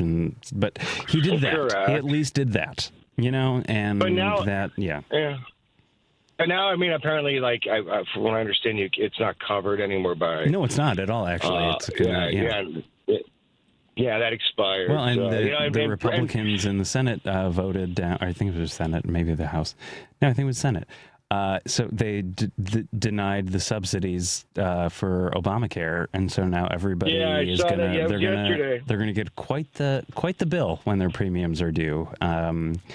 Perfect or not, Obamacare was serving a purpose, and it was never meant to be a permanent solution. It was meant to be a solution at the time, and to be built upon. And it's also we are the only industrialized nation where you can go bankrupt if you get sick. The only industrial during COVID, when everybody got laid off, when everybody had to stay home, sure, great. They also had a social safety net. And but when everybody got laid off in Europe and everything, they didn't lose health care during a pandemic. Wow. We lost everything. Healthcare and everything. I do have to break. Sorry, I'm getting Matt's yelling at me. All right. Well, you guys have a great weekend. Thanks for calling in. It's a great conversation. Okay. Thanks. This is Driving Home with Patti Vasquez. We'll be right back in a minute. You know that you can listen to Chicago's Progressive Talk on WCPT AM 820. Stream us live at WCPT820.com and on the TuneIn Radio app. Or you can ask Alexa, Siri, or Google to play WCPT from TuneIn. But now you have another option. We're simulcasting our programming overnights. 8 p.m. to 6 a.m. on WSBC AM 1240 for a clearer reception in and around the city. Chicago's Progressive Talk, WCPT 820. And now overnights on WSBC 1240 AM, where facts matter. The possibility of lung cancer can be pretty scary, especially if you're one of approximately 8 million current or former smokers at high risk. That's why SaveByTheScan.org wants you to know that now there's a breakthrough low-dose CT scan that can detect lung cancer early, and it only takes 60 seconds. You stop smoking, now start screening. For an easy quiz to see if you're eligible, visit SaveByTheScan.org. It could save your life. SaveByTheScan.org is brought to you by the American Lung Association's Lung Force Initiative and the Ad Council. Loved one owns a gun, and for a while now, you've been concerned about their behavior. They're just not acting like themselves. They've been distant, they've been unpredictable, they've been lashing out. They've been saying things that make you worried they might harm themselves or friends or family. Or you're worried this loved one might hurt you. Maybe they recently threatened someone with their gun. You know something needs to be done, and you wish more than anything you could hit pause on this situation. Well, here in Illinois, you can, with a firearm restraining order.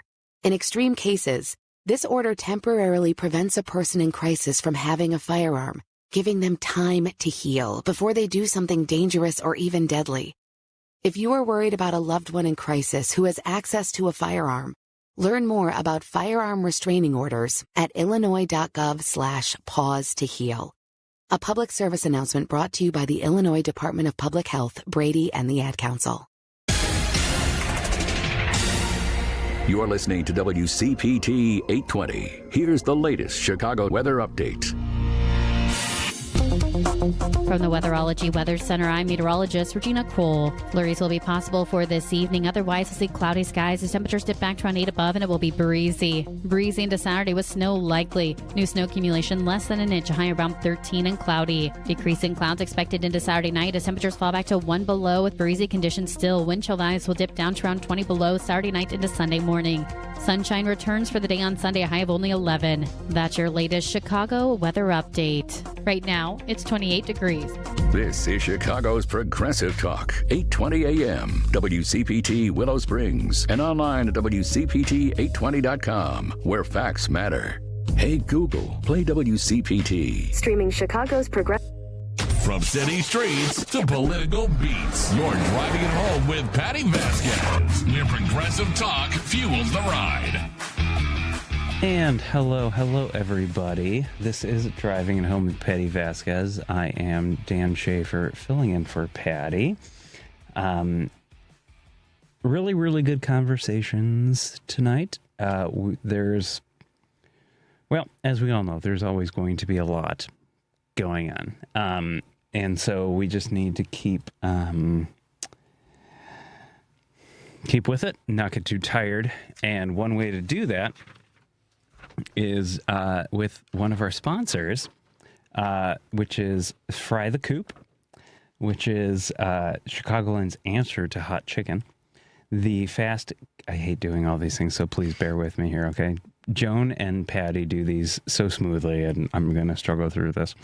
The fast casual shop brings the heat with its simple cook-to-order menu, whether you want it crazy hot or no heat. Country Fry the Coop satisfies your fried chicken fix. Signature sandwiches include Nashville hot chicken and cheese sandwich, Chicago hot chicken sandwich donut. That actually sounds really good.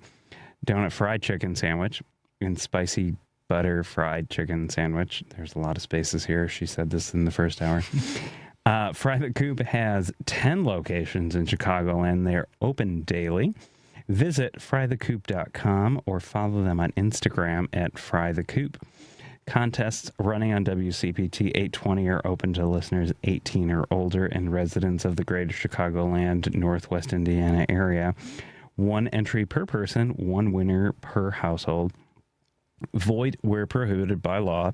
Listeners may only win or qualify to win once every 30 days. Complete rules are available on our website at WCPT820.com by clicking on the contest tab.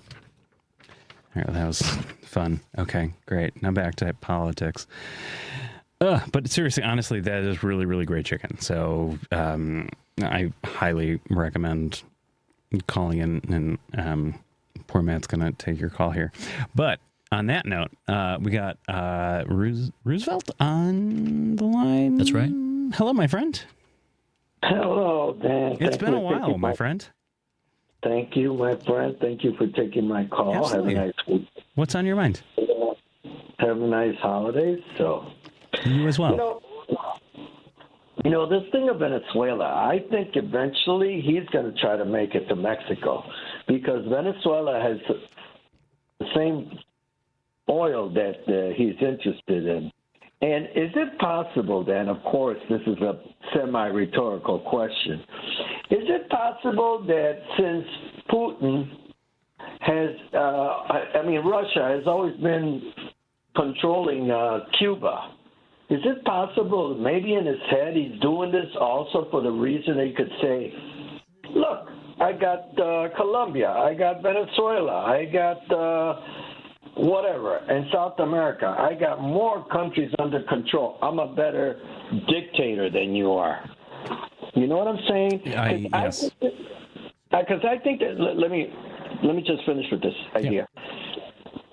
I think he's doing a lot of this stuff as a game because he has nothing to lose. When you have immunity, I'm trying to think as much as I can try to think the way a narcissist would think. And he's basically doing this for fun. You know what I'm saying? Revenge, yes, but also for fun. You know, how when Ted Kennedy says, "How much is enough?" Remember that famous speech of Ted Kennedy. Correct. When is enough enough? In other words, how much money can you have? How much control can you have over the business aspect of America? Go ahead. Yeah. No, I didn't want to interrupt you, but no, I think honestly, I think that he is just honestly, it's the word that came to mind is comical. This is not anything comical.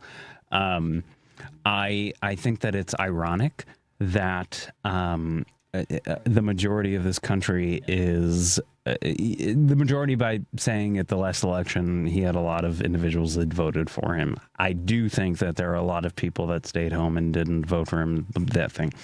But a lot of this country is staying quiet as we, I'm going to say quickly, edge back toward what would have been the British monarchy, where it's like, you got to take this country, take this country, take this country.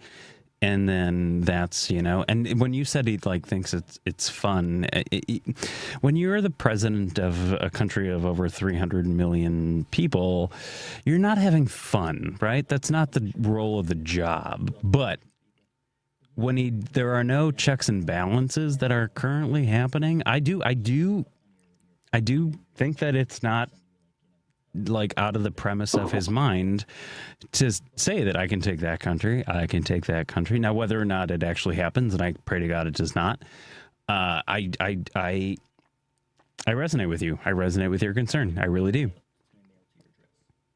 And then, of course, I saw this guy, and of course he made a speech in Spanish. The guy that, what is his name, Petro from Colombia? Yeah. He basically said, you mess with Mexico, you're messing with us. I don't know how far his words will go, but I know he's definitely going to try to get to Colombia because he doesn't like that guy, and that guy doesn't like him.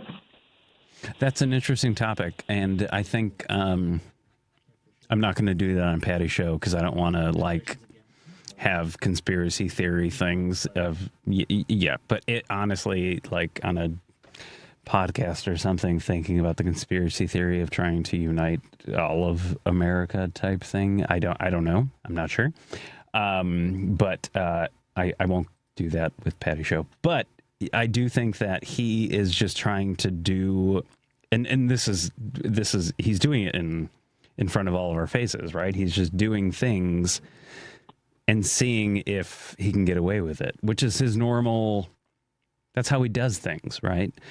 And he's not being held accountable for any of the stuff, right? And he learned from the previous term, which I can't believe he got elected again, but he did. Here we are. He hired a bunch of people who are yes men and yes women, and that's the way that it is. And people totally unqualified to be in the roles that they are currently sitting in. And what's happening? He's cashing in. And he's got immunity. And then he'll get on his plane to Qatar. And I mean, I don't know. There's Qatar plane. That's going to be the third Air Force One, is what he's phrasing it on Truth Social. Don't go on Truth Social. It's a very dark place. Trust me. It's a very dark place. I really, really do. All right. As a send-off question for you. Yeah. Do you think Kristi Noem is going to last? I think that she's going to want to spend more time with her family, maybe early next year. And I think Hegseth is going to follow quickly behind. Yeah, I think they're going to resign because they're not qualified. They are screwing everything up. Well, they're doing exactly what he wants them to do, but I honestly do think it's going to be if you ask Donald Trump who Noem was or Hegseth, he's going to be like, yeah, I maybe met them once. They maybe got me coffee at some point, because that's what he does when he ditches you. I honestly don't think that she's going to last. I don't think that he's going to last. And I think that Rubio's sticking on just to maybe get another presidential run, but that's not going to happen. Nobody likes Marco Rubio. Yeah, I don't know. No, I don't think Noem's going to last. I honestly don't. All right. Thank you, Dan. Have a good night. Always good to hear from you, my friend. I'm here. Yeah, no, I think that what we are going to witness is this is only the first year of the Trump presidency. And I do think that starting after the holidays, we are going to start to see individuals wanting to spend more time with family type thing. And it's, I don't know, I think that they did their first year service. And it's honestly, I'm surprised the press secretary lasted this long, to be fair. And she's probably going to last maybe another year. I don't know. I don't like her at all, but she's good at her job. Oh, yeah. But I don't like her, but she's good at what she wears. That cross. Every Republican press secretary wears a cross. Yeah. Yeah. I don't know. What are your thoughts? It reminds me of when I was probably about 16 or 17. It was the first Trump presidency. And I seem to remember people coming and going. We started with Sean Spicer. Yeah. And where that went. And it's Melissa McCarthy. Yes, yeah. It's funny to see how how quickly he moves and how his whole administration moves, that we just forget. And we forget about that guy and this guy, and all these people who have come and go. Sarah Huckabee Sanders at one point. Well, she's governor, so they're moving off to do other things, right? Like that's just I don't know. I mean, yeah. And are we out? Are we? What's our time? We got a couple minutes. We got a minute. All right. No, I think that like the Obama administration, the Biden administration, they went off to MSNBC. That Trump's governor. You can do this. Like it's kind of also like they're not doing it for the will of the people. They're just going to do it for themselves. Type network. Thing. Yeah, that's exactly what it is. It's like LinkedIn, but for bad people. True Social. Okay. Well, this is the Driving Home with Patti Vasquez show. Patti asked me to fill in for the second hour, and my good thanks to my friend Matt and our guests that came on. I will post contact information if you need any tax advice on Patti's page. Otherwise, it is Friday, my friends. Take some time, have some fun, enjoy yourselves, enjoy your family, and I'll chat with you soon. Have a great weekend. Driving Home with Patti Vasquez. I'm a pretty great multitasker. I can wash dishes and do laundry. I can roller skate while walking my dog. I can even